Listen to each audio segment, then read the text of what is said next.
Mateo 4:14-16.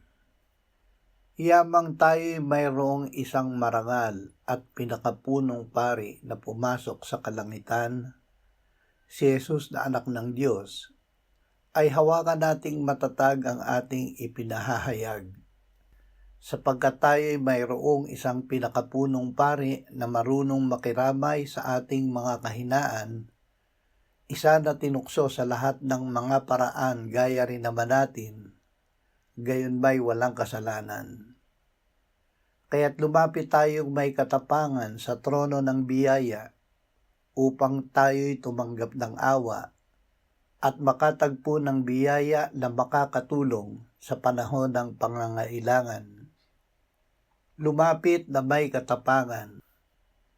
Hadlang sa ating paglapit sa Diyos ang ating kamangmangan tungkol sa kasalanan at tungkol sa Panginoong Hesus na ating pinakapunong pari sa harap ng Ama. Tunay na ang kaparusahan ng kasalanan ay kamatayan. Ngunit ang kaloob ng Diyos ay buhay na walang hanggan sa pamamagitan ng Panginoong Hesus.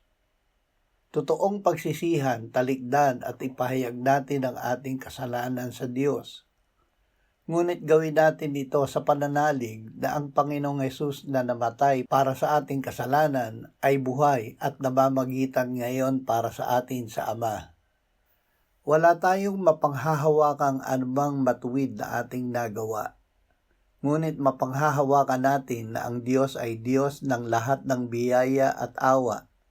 At ito ay ibibigay niya sa atin paglapit natin sa Kanya sa pamamagitan ni Jesus.